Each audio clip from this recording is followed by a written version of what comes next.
Garuda Kitchen World exclusive stainless steel సామాన్లు wholesale and retail Aziz plaza in Hyderabad. Tollywood నటుడు శివాజీ గురించి ప్రత్యేకంగా చెప్పాల్సిన అవసరం లేదు. హీరోగా, క్యారెక్టర్ ఆర్టిస్ట్ గా, కమెడియన్ గా, రాజకీయ నాయకుడిగా తనలోని విభిన్నమైన యాంగిల్స్ ని బయటపెట్టిన వ్యక్తి. తనదైన నటనతో మంచి గుర్తింపు సంపాదించుకున్న శివాజీ బిగ్ బాస్ సీజన్ 7లో కంటెస్టెంట్ గా ఎంట్రీ ఇచ్చారు. బిగ్ బాస్ హౌస్ లో తనదైన ఆట తీరుతో ప్రేక్షకుల హృదయాల్లో చోటు సంపాదించుకున్న శివాజీ కొన్ని వారాల వరకు బిగ్ బాస్ సీజన్ 7 విన్నర్ శివాజీనే అని ప్రేక్షకులు ఫిక్స్ అయిపోయారు. కానీ ఇప్పుడు ఆయన శిష్యుడే పోటీగా వచ్చాడు. ఈ సీజన్లో టాప్ 6 కంటెస్టెంట్స్లో ఒకటిగా ఉన్న శివాజీ ట్రోఫీకి చాలా దగ్గరగా వచ్చి ఆగిపోయాడు. దానికి తన శిష్యుడే కారణమని ప్రేక్షకులు అభిప్రాయం వ్యక్తం చేస్తున్నారు.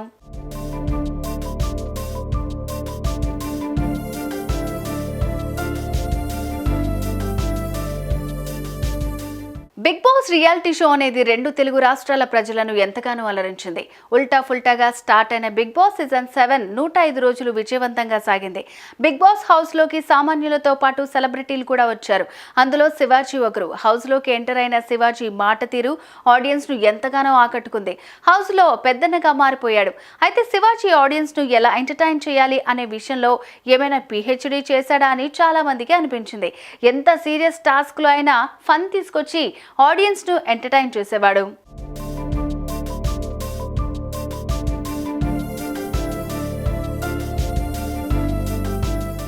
అయితే బిగ్ బాస్ సీజన్ 7 ప్రారంభమైనప్పటి నుండే అందరూ ఒకలాగా ఆలోచిస్తే నేనిలా ఎందుకు చేయకూడదు అని అందరికంటే భిన్నంగా ఆలోచించడం మొదలుపెట్టాడు.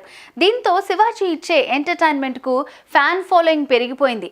న్యాయం వైపు నిలబడటం, తప్పును తప్పు అని చెప్పటం, అవసరం వచ్చినప్పుడు కరెక్ట్గా మాట్లాడటం, ఈ క్వాలిటీలన్నీ ప్రేక్షకులకు ఎంతగానో ఆకట్టుకున్నాయి. అయితే తన తోటి వారికి అన్యాయం జరిగినా కూడా శివాజీ గట్టిగా మాట్లాడటానికి ముందుకొచ్చేవాడు. కానీ అది అందరి విషయంలో జరగలేదు. హౌస్లో అంతమంది కంటెస్టెంట్స్ ఉండగా కేవలం 2 మాత్రమే తన శిష్యుల్లాగా భావించి ఎప్పుడు పక్కనే పెట్టుకున్నాడు. ఇప్పుడు తాను బిగ్ బాస్ సీజన్ 7 విన్నర్ అవ్వకపోవటానికి కూడా శివాజీ శిష్యులే కారణమని చెప్పొచ్చు.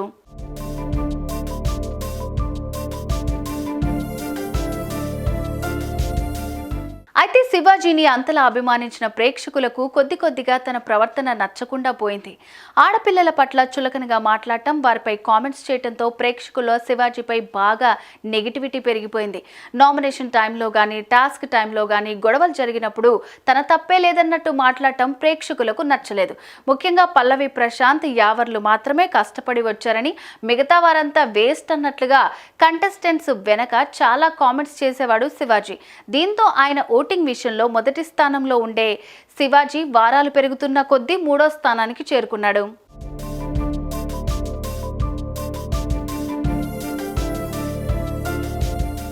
అయితే నేను చెప్పేది మాత్రమే కరెక్ట్ అనుకునేవాడు శివాజీ.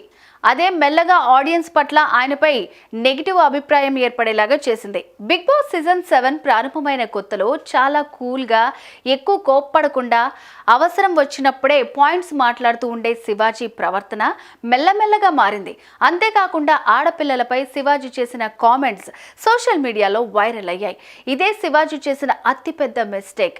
అందువల్లే ఫస్ట్ ప్లేస్లో ఉండాల్సిన ఆయన 3వ స్థానంలో నిలబడ్డారు.